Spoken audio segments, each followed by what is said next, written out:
boa tarde. O programa Gente que Fala está começando pela Rádio Trianon AM 740 de São Paulo, pela Rádio Universal AM 810 de Santos e também pelas redes sociais. Você nos acompanha por imagens no Instagram, no Facebook, também no nosso canal no YouTube.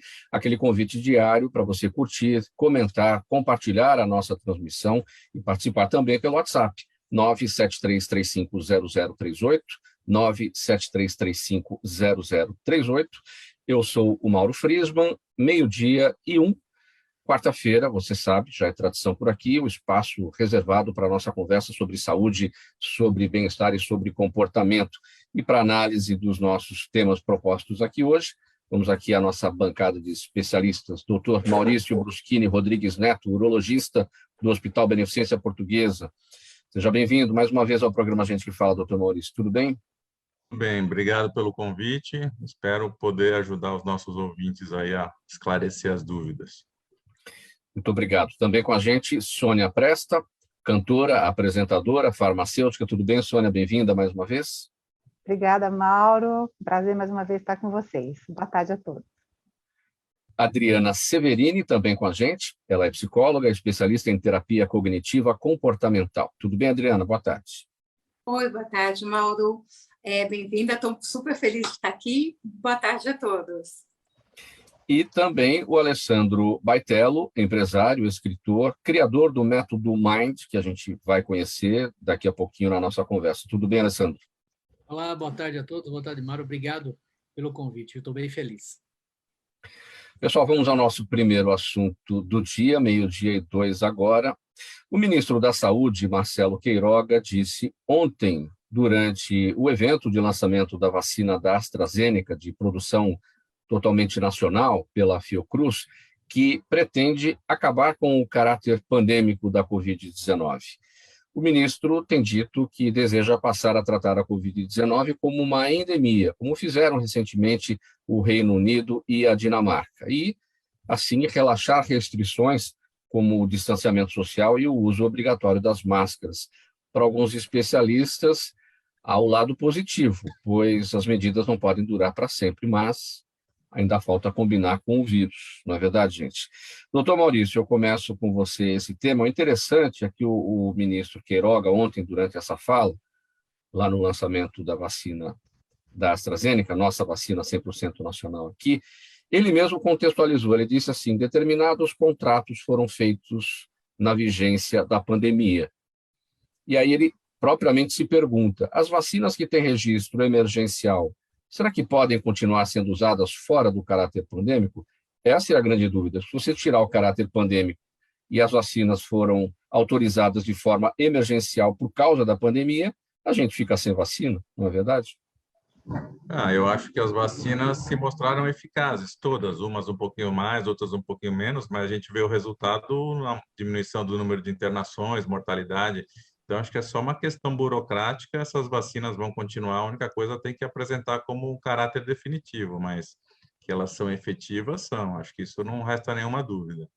Ou seja, mas tem essa questão administrativa, burocrática, e tirou o caráter de pandemia, tem que transformar o uso em definitivo. Isso, tem que fazer uma nova requisição para serem aprovadas novamente, mas acho que elas não podem deixar de ser usadas apenas por uma questão burocrática, né? Porque senão a população vai ficar descoberta esse tempo. A gente ainda não sabe se vai ter uma quarta dose, se vai ser uma vacina anual, como a da gripe, isso ainda estão sendo feitos trabalhos, estudos para a gente poder definir isso daí. Então, por enquanto, acho que todas têm que ser usadas, apenas ser apresentada para a Anvisa um novo projeto requerendo uma inscrição definitiva das vacinas. Isso eu acho que é importante. Agora, retirar o caráter pandêmico para transformar em endêmico, nesse momento, como já fizeram alguns países, qual é a sua avaliação?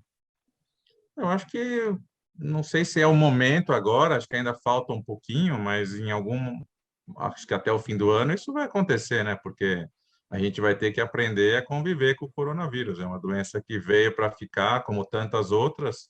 A única coisa é que não vai ser mais uma pandemia, vai ter os seus níveis regulares de incidência e a gente vai tentar diminuir isso com as vacinas. Esse vai ser isso. Mas acho que ainda é cedo para a gente falar em fim da pandemia. Sim. Sônia Presta, qual pode ser o efeito pedagógico de uma situação como essa, né? Uma mudança no fim do caráter pandêmico, como quer o ministro Queiroga, e transformação em caráter endêmico da Covid-19? Então, Mauro, eu creio que essa sua colocação em relação à burocracia, primeiro, né, da vacina, é muito séria no Brasil, porque nós temos o nosso órgão regulador, a Anvisa, que vai trata no papel justamente todas essas publicações que estão sendo feitas em relação às vacinas de uma maneira muito séria. Então, acho que primeiro a gente tem que normalizar as normas todas legais, exatamente o que você falou, caráter pandêmico, caráter endêmico, fazer com que isso no papel fique muito claro. É claro que vacina, como o doutor falou, as vacinas têm se mostrado eficazes, né? Então, eu creio que a gente tem que agora, as normas legais têm que ficar muito claras para todos os órgãos, né? Não para a população de uma maneira geral, estou falando a nível burocrático mesmo, a nível de leis, a nível de Anvisa, Covisa aqui em São Paulo, para que tudo fique certinho e que as pessoas ainda que não foram vacinadas, as crianças e tudo isso, continue de uma maneira normal, né? Continue para que a gente realmente diminua essa curva até que fique em nível endêmico, como o ministro gostaria. Creio que, nesse momento, ainda é muito cedo para dizer como que a gente vai reagir a essa colocação do ministro. Na minha opinião, ainda nós temos um caminho longo pela frente, temos sim que manter as normas de higiene. Para mim, eu acho que é importante entre o distanciamento social em alguns eventos e tudo, claro, diminuindo, né, gradativamente. Eu creio que nós temos que tomar um pouquinho de cuidado com essa colocação aí. Em caráter pedagógico, você quer dizer o quê, Mauro? No sentido de as pessoas passarem a achar, não é mais pandemia, agora é endemia, então tá bom, tá tudo liberado. Ou seja, pedagogicamente, isso daí pode ser bem, bem perigoso, né? Então, é isso que eu estava falando justamente para você. Eu acho perigoso, eu acho cedo, porque, de uma maneira geral, a gente já tem um público, você sabe, que já não está usando máscara, já está relaxando essas normas há muito tempo. É por isso que nós estamos onde estamos ainda. Isso já vem sendo relaxado antes desse momento. Então, você imagina se agora a gente publica isso, todo mundo, então o ministro falou que pode, então aí nem máscara, nem vacina, nem nada vai acontecer, nem para as crianças, nem escolas, e nem nada disso. Então, vamos tomar um pouquinho de cuidado, porque Inglaterra é Inglaterra e Brasil é Brasil, né? Nós temos que colocar cada um no seu lugar ainda, porque aí nós não temos esse nível de compreensão de um país de primeiro mundo como a Inglaterra, e as coisas não funcionam como funcionam lá fora, né? Eu creio que a gente tem que pegar um pouquinho mais leve. Nesse caso, Adriana Severini, o ministro não tem que querer, ele tem que poder, né? Ele tem que estar orientado aí pelos especialistas, por toda a área técnica, para saber o que precisa ser feito, considerando aí o que a gente acabou de falar, o efeito pedagógico que isso pode ter, né? Não, exatamente, porque assim, as pessoas elas já não vinham cumprindo muitas das vezes desde o começo, porque se você pega, quando falou do lockdown na Inglaterra, as pessoas realmente cumpriram, realmente ficaram em casa, e a gente viu que aqui no Brasil não, a gente pegava aqui São Paulo, muitas pessoas cumpriram, mas no Brasil todo, não. Você vê que tem gente que nunca usou máscara, tem gente que nunca usou álcool gel e que não cumpriu nada. Se a gente vem, assim, as vésperas de um carnaval, começar a discutir isso, o que fica subentendido para a grande maioria das pessoas, infelizmente, oba, está liberado, eu posso sair, a gente vai poder comemorar carnaval, vai poder ter bloco, vai poder, embora não tenha blocos oficiais de rua, eu já estou sabendo de várias festas que vão acontecer extraoficialmente. Então, assim, se não podendo, as pessoas já estão entendendo que está liberado, que o vírus, como vem esse Ômicron, que teoricamente era mais fraco do que os outros, as pessoas já entendem que o vírus ele está enfraquecendo, então eles já estão entendendo que, putz, pode. E se vem alguma coisa do governo dando esse aval oficial para as pessoas, que daí vira oficial, então a gente sabe que o brasileiro ele entende da forma que é mais conveniente a ele. Então, eu vou fazer festa, eu vou aglomerar sim, porque agora pode. E a gente não sabe qual o desastre que vai acontecer ali na frente. Primeiro, porque a gente não tem estrutura para segurar tudo, as pessoas não estão vacinadas, e a gente começou a vacinar as crianças agora. Então, a gente não sabe o que vai acontecer. A gente fala, o vírus foi mais fraco, mas a gente não sabe o que acontece. Então, é extremamente perigoso e muito precipitado essa fala de, não, a gente vai deixar como caráter endêmico aqui no Brasil. A gente tem um caminho realmente muito longo a percorrer antes da gente liberar e falar, não, agora é endêmico, porque aqui no Brasil a gente entende como, olha, liberou, você não precisa mais usar máscara, a gente voltou como a vida era há 2 anos atrás. E não é assim. Só que a grande maioria das pessoas não vai entender dessa forma. Alessandro Baitello, no mesmo questionamento, o efeito pedagógico, né? A gente tem que realmente tomar muito cuidado. Todo mundo quer o fim da pandemia, evidentemente, todo mundo está cansado de tudo isso que está ocorrendo, mas, como já diziam todos os nossos avós aqui, né? Cautela e canja de galinha não fazem mal a ninguém. Seu microfone fechado, Alessandro. A gente vê o seguinte, por um lado, a gente vê o Estado, né, como um todo, ditando normas, que eu acho que essa questão de saúde é a mais importante. Por outro lado, a gente vê também que hoje, eu estou aqui no Rio Grande do Sul, e eu vejo que numa cidade que está em Erechim, né, estou a passeio, a gente vê que as pessoas não estão mais utilizando máscaras, e as pessoas estão se aglomerando. Mas tem um dado também, aí a gente vê, as pessoas estavam usando máscaras no lockdown e os casos estavam gigantes, né? Agora os casos diminuíram. Aí também tem a questão, como leigo aqui, como cidadão, tá? Não tenho dados técnicos como o doutor Maurício, que é médico, deve ter alguns dados mais técnicos.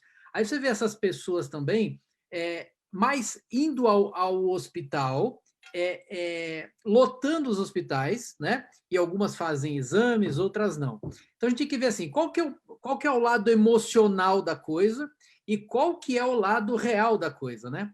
Agora, se o Estado, né, ou a União tem como dizer com dados técnicos, como a Sônia disse e a Adriana também, aí sim, aí nós temos que realmente encarar como uma endemia, né? Por quê? O que a gente vê hoje? Pessoas já com vida normal, shows acontecendo a todo momento. E quer ver uma coisa? Eu moro em Londrina hoje, e tem o parque, como é que chama o parque? Igapó, lá. E a gente caminha por lá. Então, do lado, no finalzinho da tarde, tinha barzinhos, todo mundo aglomerado, e quem estava caminhando do lado de fora usando máscara. Então, as pessoas estão perdidas, né? Se usa máscara, não usa máscara. Ainda tem todo o problema, né, da máscara. Será que a máscara é eficaz? Tem um outro problema ainda também, né, que discutem. Será que não seria melhor todo mundo passar pelo vírus? Olha só, e criar anticorpos, já vacinados também, mas criar anticorpos, será que isso seria importante ou não? Então, na verdade, a gente teria que ter dados técnicos para poder dizer. Mas, como ministro da Saúde, né, a gente vai ter que confiar nele, infelizmente ou infelizmente, né, Adriana? Eu acho que assim, eu tenho uma coisa que eu gostaria de falar. Como paciente, porque eu tomei as 3 vacinas e eu peguei a Covid 3 vezes. Eita. Na segunda vez eu fiquei 16 dias internada e 8 dias na UTI. Então, essa coisa de passar pelo vírus e criar anticorpos, aí eu estou falando como leiga, como paciente. Eu não sei até onde a gente cria anticorpos passando pelo vírus, porque eu fui afelizada, eu falo que o vírus se apaixonou por mim, porque eu peguei o vírus 3 vezes. Então, eu fico falando, a hora que vier uma nova cepa, eu já estou esperando pela 4ª, porque eu levo na brincadeira, no bom humor, porque eu falo, olha, mudei a alimentação, mudei tudo, para ver se o sistema imunológico que veio, fiz uma batelada de exames, meus exames estão todos normais, então, assim, não sei o que aconteceu, porque eu fui sorteada para pegar 3 vezes, e a 3ª vez, mesmo com as 3 vacinas, eu peguei 3 vezes. Deixa eu fazer uma pergunta só para o doutor, pergunta só para complementar o que estava dizendo. Doutor Maurício, eu não me lembro, não sei. Por exemplo, uma vacina da paralisia infantil, né? Não me lembro o nome agora. Eu sei porque eu tenho amigos que tiveram esse... Poliomielite. Poliomielite, exatamente, eu tinha esquecido. Ela é obrigatória? Então, na verdade, todas as vacinas, para o calendário nacional de vacinação, todas as vacinas, teoricamente, são obrigatórias para todas as crianças. Agora, se isso vai ser cumprido ou não, a gente não sabe, mas sempre a maioria das crianças sempre tomam as vacinas. E a vacina da poliomielite é obrigatória, mas é uma doença que foi praticamente erradicada graças à vacinação. Agora, Então, o vírus da gripe e do corona, eles têm uma mutação muito maior. Então, a gente não vai conseguir erradicar essas doenças. A gente vai conseguir virar uma endemia, mas erradicar vai ser difícil. Como o sarampo. O sarampo teve uma população que parou de tomar a vacina, o sarampo voltou. Tinha ficado muitos anos sem casos de sarampo. E agora voltou porque teve gente que não está mais tomando a vacina. Então, é uma questão complicada, mas também obrigar as pessoas a tomar vacina também é complexo, então é difícil. O importante, doutor Maurício, é preciso encorajar a vacina, é preciso que as pessoas se imunizem, é preciso que as pessoas fiquem alertas com as questões do protocolo. Lavagem das mãos, álcool gel, uso de máscara, distanciamento social, e o que eu falei, a vacina. Isso é ponto pacífico, não tenho o que ser dito em relação a isso. A gente vê nos hospitais a situação daqueles que estão internados, que estão em uma situação mais grave, porque não tomaram vacina. Isso é evidência científica e não há o que contestar. Fatos são fatos. Não é isso? Com certeza, é isso mesmo. Por isso que a gente não quer correr o risco de pegar, porque a gente não sabe se vai se dar bem ou não com o vírus. Tem gente que é saudável e vai morrer por causa do vírus. Então, é melhor você se vacinar e tomar seus cuidados para você não pegar. Sim. Mas não se você pode ter pegar medo. e tiver vacinado, a chance de você se sair bem é muito melhor. Não se pode ter medo da vacina, tem que ter medo da doença. Fala, Alessandro. Agora, uma coisa é certa, né? As eleições estão chegando, o lockdown acabou e está uma festa agora, né? Aí depois, se passam as eleições, acho que é capaz que o lockdown volte por algum motivo, mas essa é a impressão que eu tenho, tá? Essa é a impressão que eu tenho. Vamos lá, meio-dia 17, pessoal, programa Gente que Fala, edição de quarta-feira, com os assuntos da saúde, do bem-estar e do comportamento.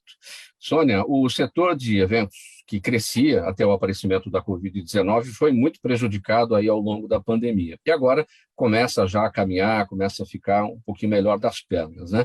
Mas a liberação desse setor, de fato, depende de uma série de protocolos de higiene e especialmente dos testes de Covid, que são fundamentais no controle da contaminação. Os testes aceitos para os eventos são os que identificam infecção ativa através de coleta de nasofaringe, como o teste de antígeno, o RT-PCR e o RT-LAMP.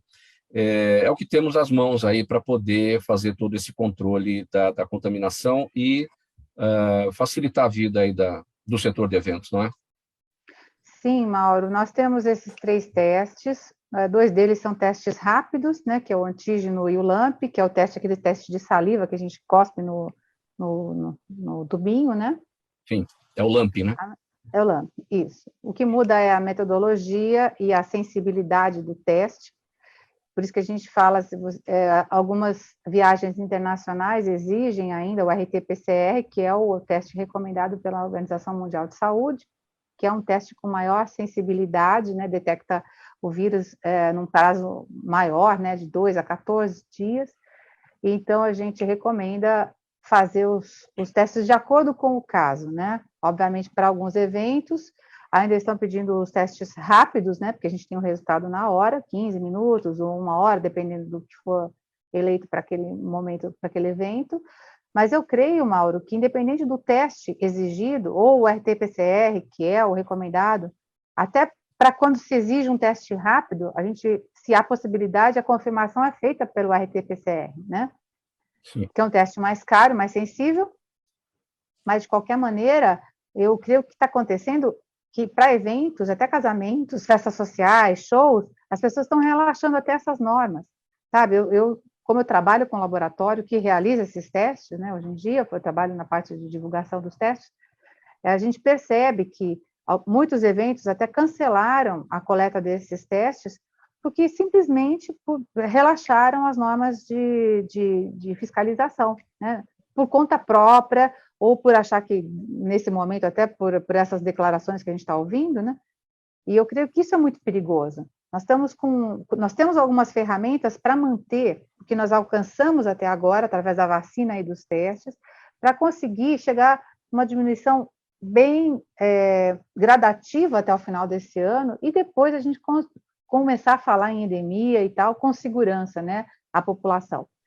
Eu, como sou cantora, vocês sabem disso, vivo também de eventos, eu quero mais que os eventos voltem, sim, a gente necessita, o artista precisa trabalhar, né? Muitos artistas ficaram desempregados, uma situação terrível nesses últimos anos. Agora, nós temos ferramentas para que os eventos ocorram com mais segurança. Uma dessas ferramentas são os testes rápidos, né? E o certificado de vacina, sim, por que não? Então, vamos usar o que a gente tem, gente. Nós temos vacina, nós temos os testes.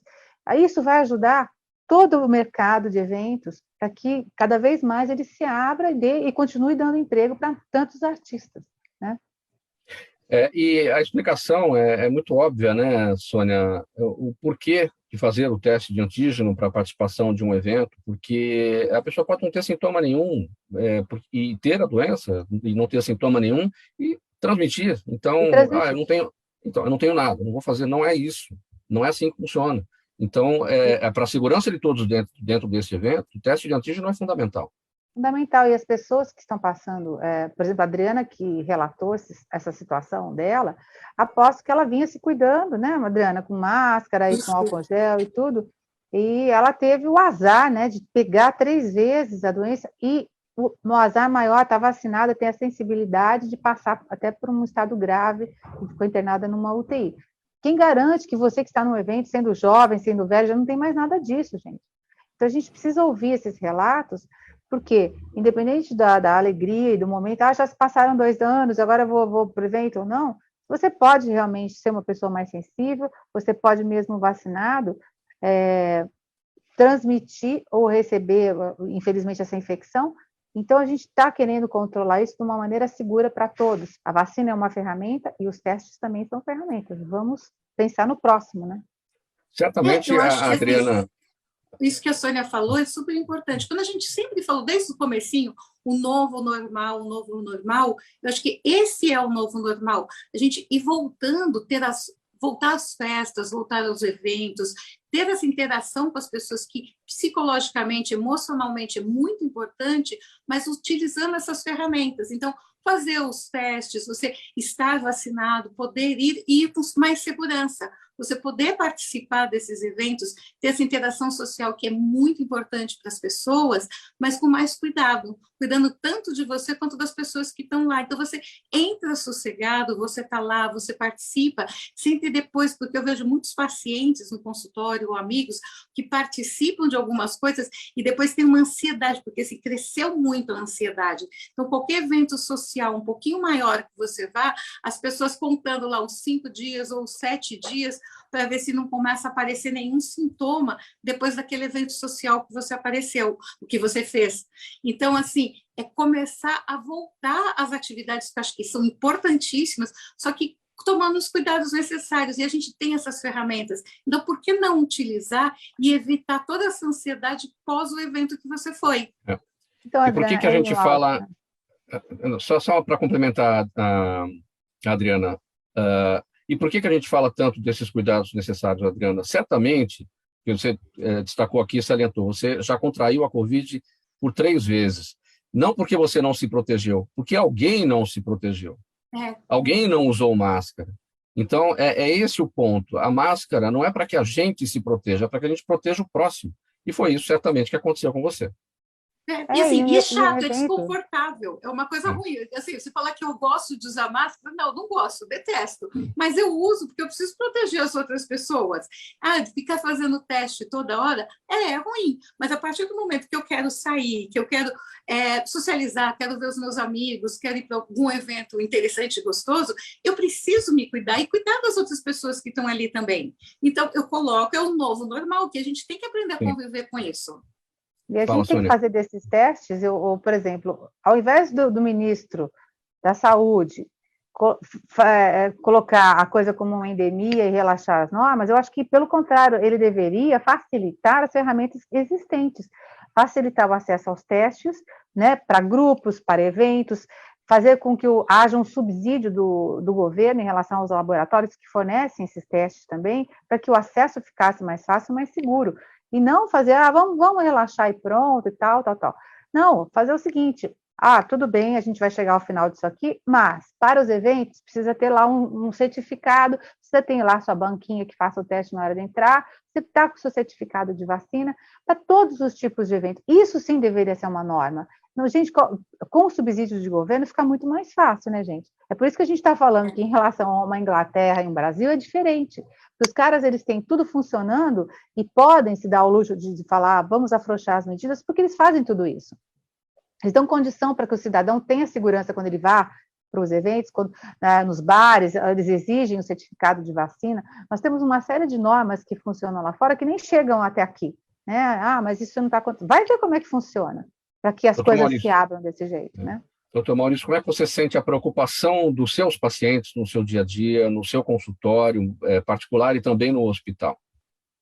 Na verdade, eu não atendo diretamente pacientes com Covid, né? Como urologista, a gente acaba recebendo os pacientes, mas eu sempre acabo perguntando para eles se já tiveram, se não tiveram, quais são os cuidados, tal. E a gente percebe que a grande maioria tomou vacina, toma cuidado, se cuida, e mesmo assim, vários pacientes pegaram Covid e, por sorte, a maioria se deu bem, mas alguns ficaram com algumas sequelas que a gente ainda vai aprender o que vai ser, né? Sequela psicológica, sequela pulmonar, sequela em outros lugares que ainda a gente vai descobrir muita coisa. Então, é uma coisa complexa a gente ter a doença, é melhor se proteger o tempo todo. Alessandro, para você concluir esse nosso tópico aqui, o teste de Covid para a retomada do setor de eventos, como é que você observa? Concordo em gênero, número e grau. Inclusive, tem um amigo que mora na Califórnia, nos Estados Unidos, e lá o governo está enviando gratuitamente de 3 a 5 testes rápidos para as pessoas em casa, sem custo algum. Então, as pessoas já estão acostumadas a fazer isso, né?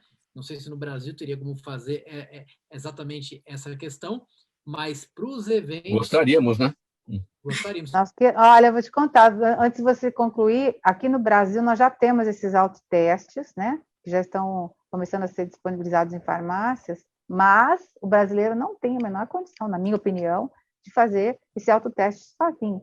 Ele vai ter primeiro que o autoteste tem que ser, você vai ter que enfiar aquele swab até uma região que sozinho é muito difícil a pessoa chegar na região certa de coleta, tá? Pelo fato de não querer se agredir mesmo, até de sobrevivência, tá?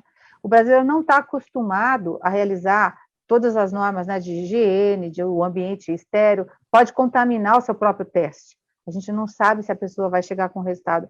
Então, vai chegar com falso positivo ou falso negativo e vai ter que acabar realizando um teste em laboratório. Então, na minha opinião, nesse momento, vai ser o quê? Vai perder dinheiro, vai gastar. Claro, se o governo tivesse, como lá fora, pode mandar pelo correio, tem um sistema que informa as pessoas, né, orienta as pessoas como utilizar e de uma maneira intensiva, né, aí tudo bem, mas aqui eu não sei, não. Para concluir, você, Alessandro, vamos lá. Concluir o seguinte, sou a favor do teste, né, talvez essa questão de fazer caseiro, realmente, né, fazer em casa seja mais complicado. Concordo com a Adriana também que os eventos, né, eles precisam estar... Eu não sei se a gente pode falar, precisam voltar, já voltaram, obviamente, mas com teste. Então, toda medida de segurança, mas também é necessidade, tanto emocional quanto financeira do país, que as coisas voltem a funcionar normalmente, né? Meio-dia e 29, pessoal, edição de quarta-feira do programa Gente que Fala, com os assuntos da saúde, do bem-estar e do comportamento. Uma pausa rápida para o nosso intervalo, a mensagem do nosso apoiador e, na sequência, os nossos assuntos de volta por aqui. Até já. Toda ação estratégica de sucesso tem um componente fundamental: um instituto de pesquisas ético, rápido e preciso.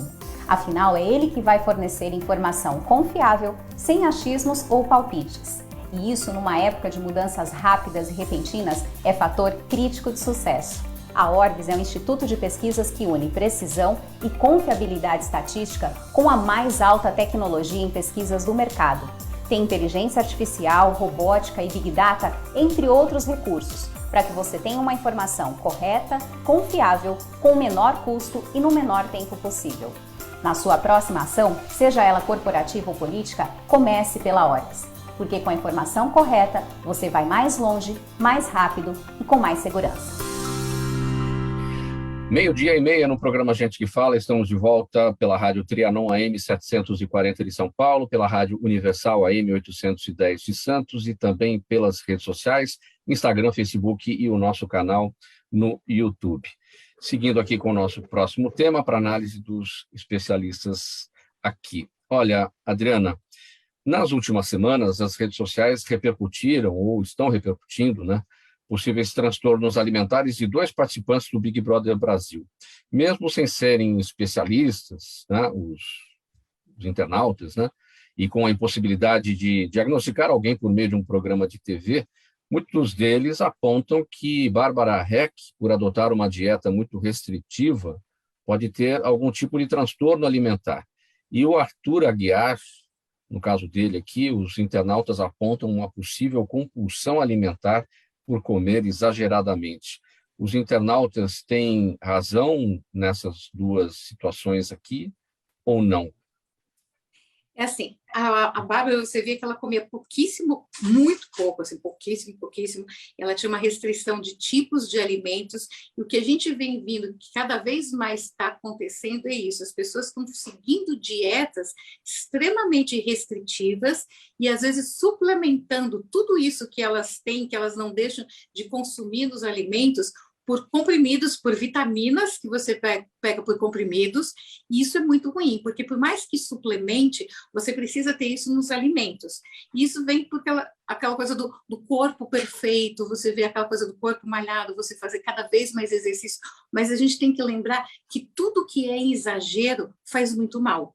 Então, você tem que sempre ter um equilíbrio, você não pode ter tanto para você comer demais como comer pouco, se exercitar demais, a menos que você seja um atleta, ou não se exercitar, tem sempre que manter um exercício. E para isso é importante você ter sempre um acompanhamento médico e psicológico para conseguir identificar o que é exagero ou não.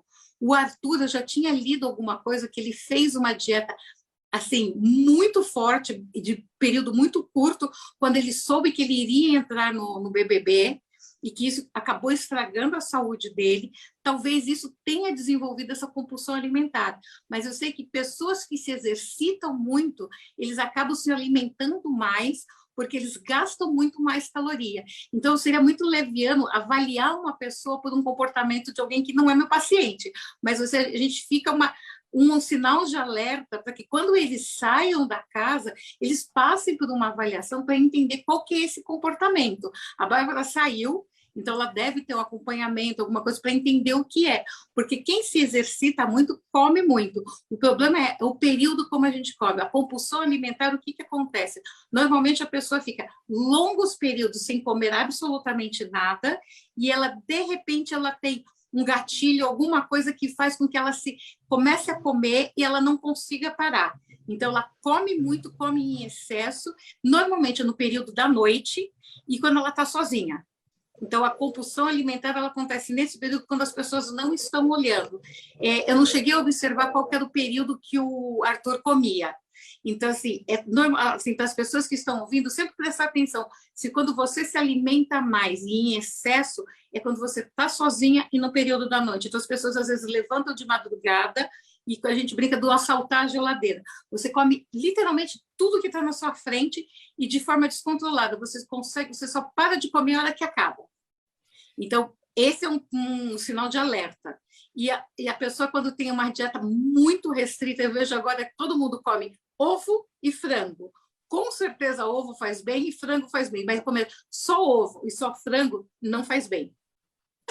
Agora, Adriana, o nosso objetivo aqui é chamar atenção para essa possibilidade desses 2 participantes terem distúrbios alimentares, justamente para que a gente aponte a orientação, como você apontou agora, porque muitas vezes o público, né, nas redes sociais, comentando aqui e ali, acabam sendo influenciados. Não, eu vou fazer como a Bárbara faz, eu quero uma dieta restritiva porque é o que eu preciso. Ou o Arthur, não, eu vou comer exageradamente porque é o que eu quero. Enfim, esse é o perigo e daí a nossa necessidade da sua orientação.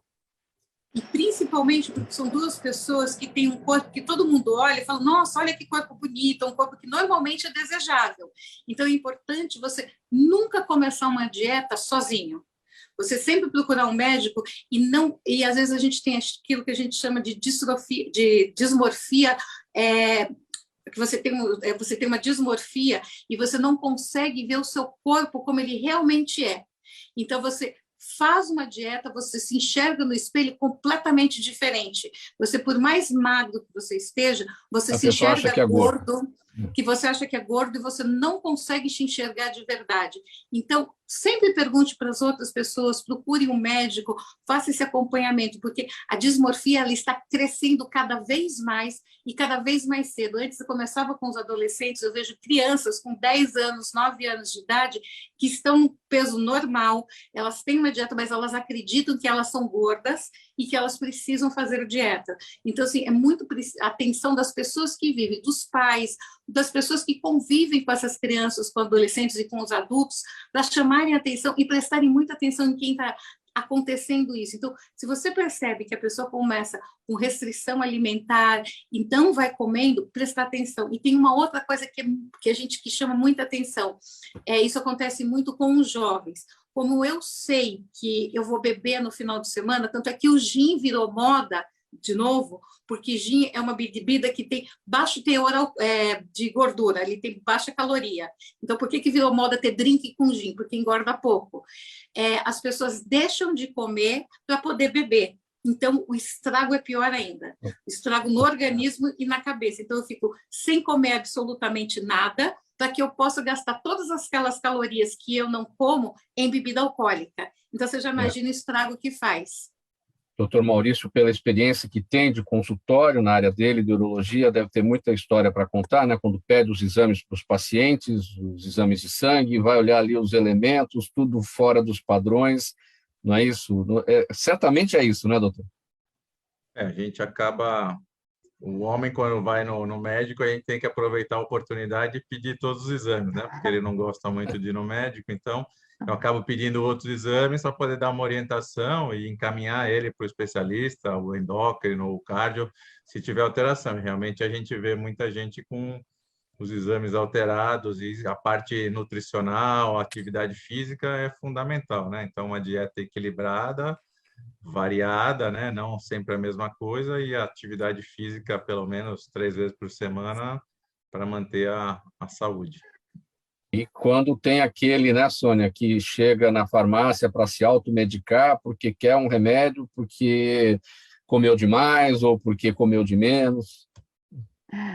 O que mais tem, né, no Brasil é automedicação, né? Todo mundo tem um remedinho que a vizinha tomou, né, que a tia tomou, que emagreceu ou que secou, né, aquela fórmula mágica.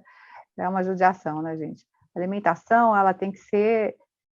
na realidade, não tem muita complicação, né? É comer um pouco de tudo e, na hora da dúvida, procurar um nutricionista, procurar um profissional de saúde.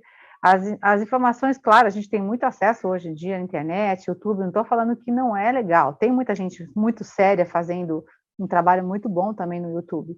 Mas o problema é assim, quando você está fazendo, como a Adriana comentou, a doutora Adriana, nós temos que observar na família se a coisa está radical, né?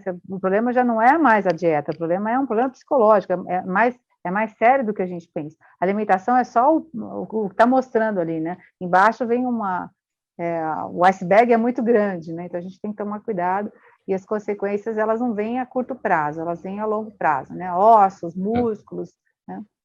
Alessandro, tem uma chavinha na mente para isso? Comer errado, comer certo, você troca ali e está resolvido?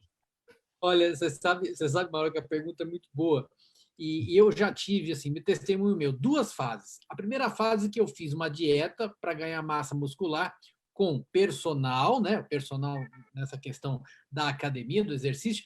Me consultei com uma nutricionista e um nutrólogo. Então, um médico, nutricionista e o personal. Ai, que susto! Ai, minha gatinha tá aqui. Um gato, olha, assustou ali. É que a minha gatinha subiu, ela quer participar do programa. Então, tá deixa aqui. ela falar, deixa ela falar. Deixa ela falar. A gente que fala, ela também é gente. Desculpa. E depois, o que aconteceu? Eu também tive a doce ideia de fazer jejum intermitente por minha conta. Nos dois casos eu sofri, só que no primeiro caso, orientado, sofri menos e tive um ótimo resultado. No outro caso, sofri mais e não tive resultado nenhum, e fui assaltar a geladeira. Agora, olha só, a gente teve essa questão do Monark, daquele podcast, né? O Flow, que falou alguma coisa, enfim, que a gente já sabe, e foi cancelado, né? E ele, assim, ele era uma pessoa que formava opinião também, né? Com muita audiência. E o Big Brother forma opinião, né? Seja lá a opinião que for. E assim, aí se mostra como uma pessoa come. E você sabe que o brasileiro, não são todos, mas muitas pessoas são fãs daquilo, elas começam a querer replicar. Então tem toda uma responsabilidade em cima disso, né? Faltando 20 minutos para 1 da tarde, a gente vai seguir aqui com mais um assunto agora para o doutor Maurício. Doutor, é o seguinte, assim como as mulheres, o homem também passa a sofrer um declínio hormonal com a idade, num processo conhecido como deficiência androgênica do envelhecimento masculino. Traduzindo, é a popular andropausa, que causa a diminuição da libido, disfunção erétil, cansaço, perda de massa muscular e outros sintomas. Na maioria dos casos, a reposição hormonal ajuda a melhorar o desempenho físico e mental e a combater a osteoporose e a anemia. O que os homens precisam saber sobre andropausa, doutor Maurício? Na verdade, como andropausa seria o nome errado, né? Porque não é que nem a mulher, que tem a menopausa que realmente para a produção hormonal. O homem, apenas uma pequena porcentagem dos homens, 20, 30%, vai ter uma redução hormonal. Então, é o déficit androgênico do envelhecimento masculino. Não vão ser todos que vão ter, mas os que têm esse déficit e apresentam sintomas que são cansaço, alteração de humor, sudorese noturna, perda de massa muscular, a gente tem que fazer os exames, comprovar no exame de sangue que ele tem uma testosterona baixa, aí você faz exame de próstata, toma todos os cuidados para fazer uma reposição hormonal. Você não pode sair fazendo uma reposição hormonal, como a gente vê por aí, à torta à direito, dar hormônio para tudo, sem estudar o paciente, sem ter os cuidados para você fazer uma reposição hormonal segura, porque tem seus efeitos colaterais. Em paciente jovem tomando testosterona, ele pode ficar infértil. Paciente idoso tomando testosterona sem examinar a próstata, pode fazer um câncer de próstata que está lá aumentar. Então, tem que ser uma reposição bem segura. Quando ela é bem feita, a gente observa os resultados. Melhora de humor, melhora a sudorese, melhora a disposição. Isso é comprovado, mas tem que ser feito com um médico tomando conta disso daí e acompanhando todo esse processo. A partir de que idade esse déficit começa a acontecer, em média, né? Claro que isso vai variar de pessoa para pessoa. Sim, a maioria é depois dos 50 anos, a menos que tenha alguma doença específica da hipófise, alguma outra doença, pode ser mais jovem, mas normalmente a partir dos 50 anos, quando a gente vai começar a frequentar o urologista para fazer exame de próstata, ele já vai questionar sobre esses assuntos e algumas vezes dosar a testosterona. Se tiver normal, não tem que fazer nada, não tem que fazer reposição, mas se tiver baixa, a reposição está autorizada desde que você seguindo parâmetros seguros para fazer essa reposição hormonal. Então, a partir dos 50 anos, quando o homem tem que ir no médico ou no urologista uma vez por ano, a gente já pode começar a verificar isso daí. O profissional para isso é o urologista. O urologista, porque ele já vai ver a próstata, que é importante para você fazer a reposição hormonal, mas um clínico geral pode pedir os exames e vendo que a testosterona está baixa, pode encaminhar para o urologista, não é obrigatório o urologista em cima. Normalmente, a gente, para fazer uma reposição segura, a gente tem que ter certeza que ele não tem um câncer de próstata. Qual é a prevalência desse déficit na população masculina acima dos 50 anos? Temos estudos no Brasil a respeito disso, porque para atacar um inimigo a gente tem que ter exatamente a noção do que está acontecendo, né? Até para entender se esse é um problema de saúde pública ou não. Então, a estatística aqui no Brasil, a gente não tem muita coisa. A gente tem os trabalhos internacionais, 25%, 30% dos homens a partir dos 50 anos. Quer dizer, não é um problema populacional porque não é tanta gente, mas para quem sofre, para quem tem, é uma coisa importante. Então, se você tem queixa, você deve procurar seu médico e tentar ver se você tem o déficit de testosterona para tratar, tá? Mas não diria que é uma coisa tão significativa. O que é significativo é o câncer de próstata. Esse sim, 1 em cada 7 homens vai ter câncer de próstata. Então, você tem que ir no urologista para ver se você não é um desses daí. Agora, o hormônio em si, que estamos falando, é a testosterona, ou outros hormônios também podem ter déficit e aí a necessidade de reposição. Na verdade, o que a gente tem de reposição é a testosterona. Tem os precursores da testosterona, o DHEA e outras coisas, mas não é um efeito muito comprovado você fazer uma reposição. A testosterona, a reposição é o gel que você passa na pele uma vez por dia, ou uma injeção que é trimestral, que é de reposição hormonal, que mantém seu nível de testosterona. E é uma receita controlada, ou seja, não é qualquer um que pode receitar e o paciente não vai conseguir comprar sozinho. Aqui no Brasil, lógico, tudo acontece, mas relativamente sério. Então, você precisa de uma receita de um médico para poder tomar testosterona. Como é que a gente pode falar isso de uma maneira mais popular, doutor Maurício? Porque a gente tratou aqui tecnicamente déficit ou deficiência androgênica do envelhecimento masculino e o termo andropausa não é exatamente o correto para ser aplicado aí. Como é que a gente pode falar de uma maneira mais simples? Baixa hormonal. Baixa hormonal, a baixa dos hormônios masculinos. Reflete numa perda de libido, às vezes o paciente perde a libido, não obrigatoriamente pela testosterona, tem vários problemas psicológicos que também levam a isso, mas podemos chamar de uma baixa hormonal que tem que ser verificada com o seu médico. Muito bem, 14 minutos para 1 da tarde agora, vamos trocar o nosso assunto. Alessandro, ao longo da sua atuação profissional, você percebeu padrões emocionais nas pessoas que as levam a errar sempre nas mesmas situações e fazendo disso um círculo vicioso. E para tentar corrigir esse comportamento, você criou o método MIND. O que é o método MIND? Explica para a gente como não errar sempre no mesmo lugar, com essa chavinha do método MIND. Você sabe que eu sou o cara que mais errou na vida até hoje. Eu duvido um cara tenha errado mais. Eu não sou uma parte da vida, não teve jeito.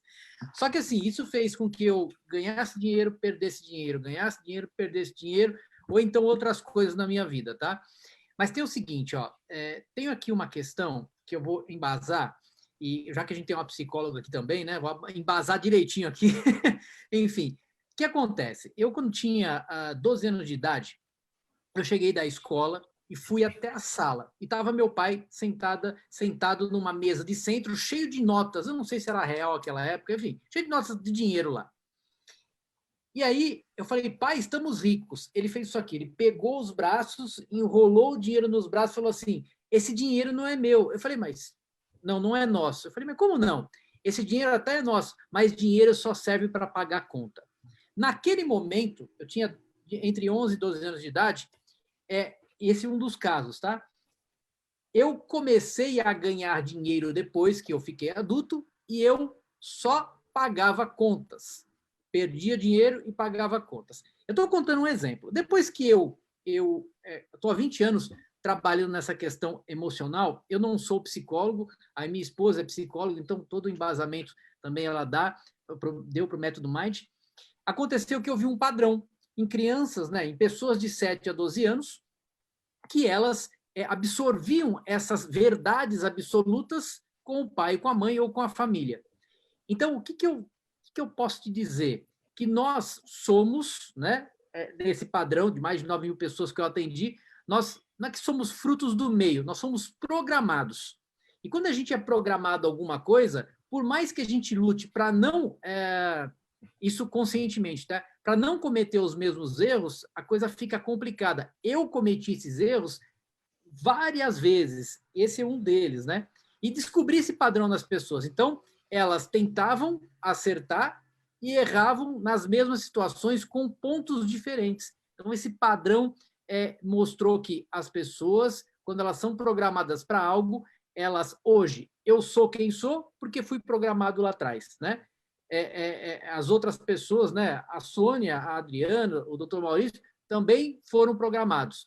Né? Não estou dizendo que é a profissão, estou dizendo as atitudes. E se a pessoa não traz isso à consciência, né? E tem uma coisa mais profunda por trás, obviamente, ela continua errando. Por isso que hoje eu ajudo as pessoas a errarem menos. Olha o que eu falo, eu ajudo as pessoas a errarem menos, eu não ajudo elas a não errarem, elas vão ter que errar, só que de maneiras diferentes, para ganhar mais experiência. Então, eu erro menos e acerto mais. Alessandro, dá um outro exemplo prático. Você deu o seu exemplo aí do dinheiro, né? O dinheiro serve só para pagar contas e aquilo te gerou um bloqueio e lá na frente você descobriu isso. Dá um outro exemplo prático. Outro exemplo comigo também. Eu gosto de exemplo comigo, porque, enfim, né? O meu pai, quando eu tinha 9 anos de idade, ele comprou um mini buggy. Toda criança, poxa, eu morava num bairro de classe média baixa, meu pai era um pouquinho assim, ele comprou uma classe média um pouquinho mais alta, ele comprou um buggy. Só que o buggy não era para mim. Depois de um tempo, eu andei com esse buggy, né, aquele buggy Fapinha e tal, eu achava que era meu. Ele não deixou isso claro para mim. Certo dia, ele começou a reformar esse buggy que não era novo e colocou um laço. Falei, pô, vai me dar de presente agora. Aí, olha só a situação. Era aniversário de um amigo meu da minha sala de aula, naquele bairro. E o pai dele veio. Eu falei, mas o que o pai dele está vindo fazer aqui em casa, né? Veio fazer para pegar esse bug. O meu pai vendeu para ele. E eu vi aquela imagem do mini bug indo embora. E tudo que eu queria era dar tchau para o mini bug. Bom, para resumir, aí eu entendi, porque a minha compulsão por compra de carros era muito grande, porque eu cresci e o brinquedinho ficou caro, né? O minibug ficou mais caro. Então, eu comprava carros e depois de 3, 4 meses eu vendia, e carros caros. Agora, olha o seguinte, eu não queria comprar o carro, eu queria dar tchau para o carro. E aí eu percebi que o meu prazer maior não era comprar o carro, era trocar, falar tchau para aquele e pegar o novo para depois falar tchau para esse novo. Então, também teve um padrão. Agora, Alessandro, aí você criou um método Mind para desarmar isso, desprogramar isso. Vamos, então, mudar a configuração, vamos reinicializar o computador, é mais ou menos isso. Aí o que acontece?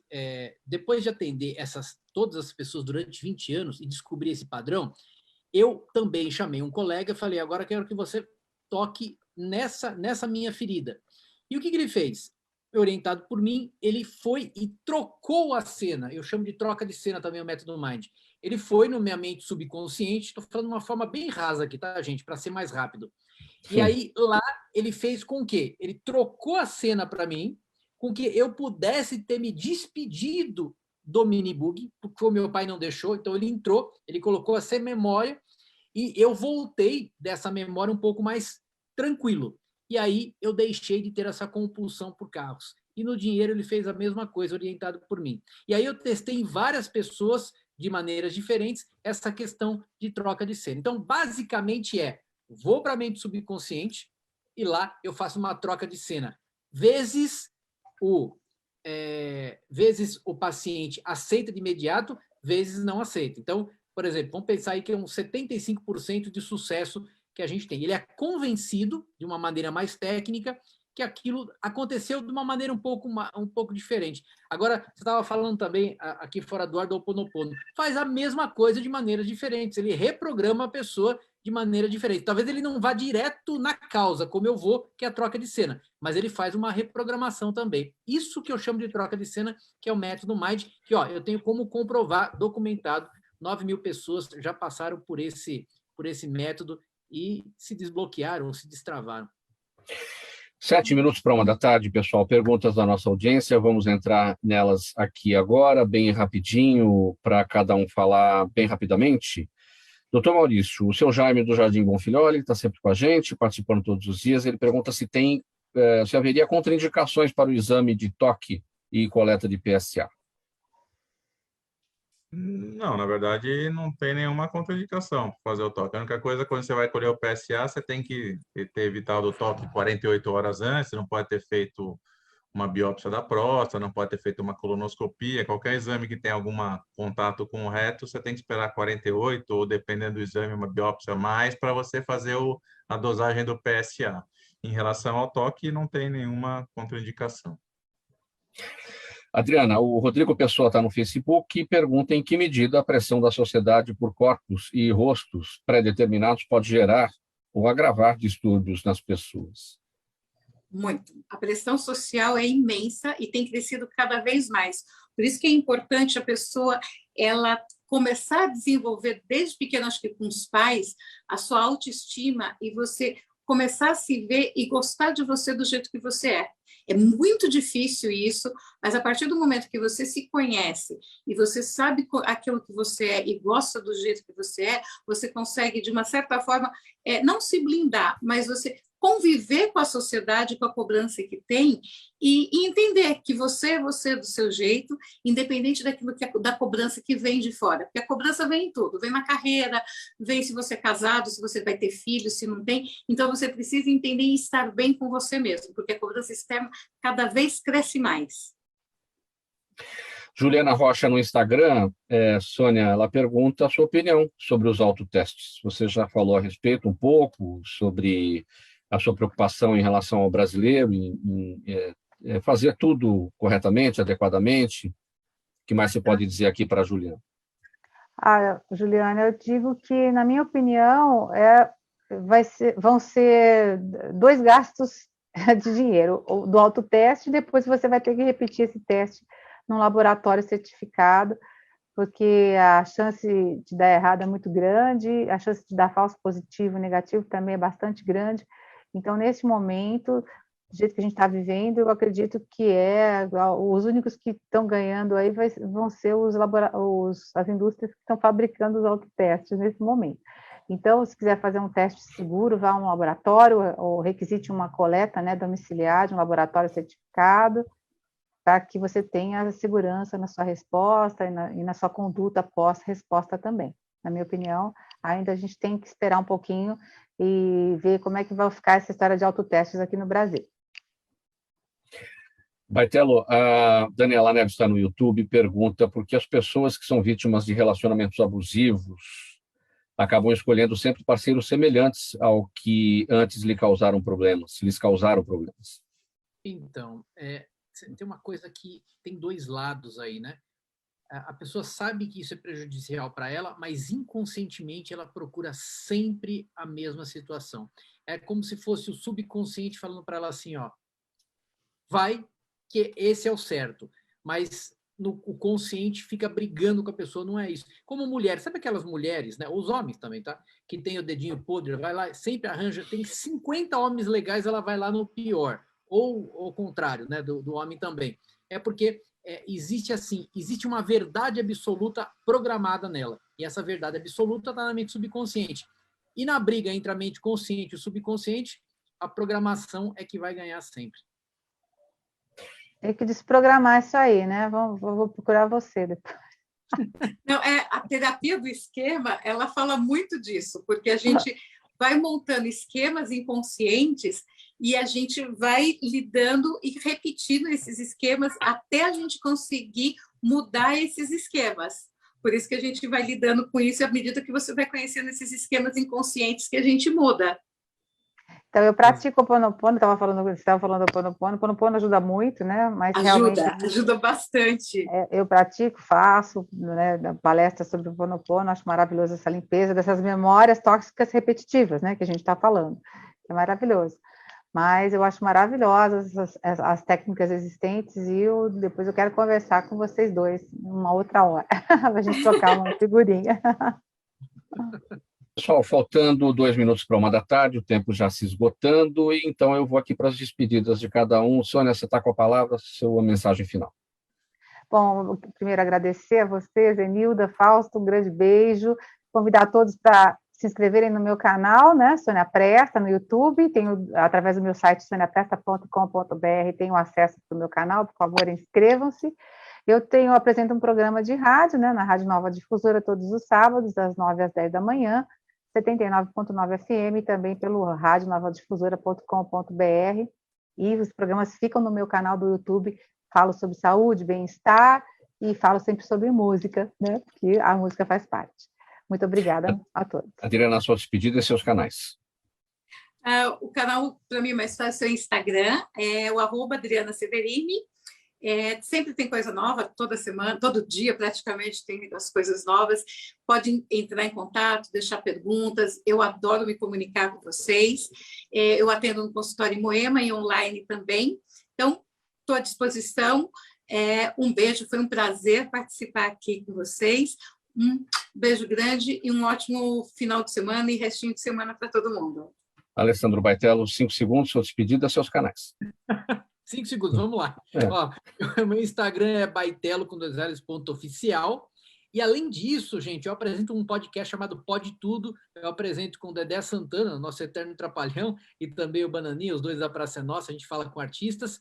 E o meu canal também no YouTube tem mais de 120 vídeos lá falando sobre o método Mind, sobre programação, desprogramação. E obrigado pela participação aqui, adorei. Pessoas sensacionais e eu tenho certeza que a gente pode contribuir de alguma maneira um para o outro aqui. Obrigado pelo convite, tá?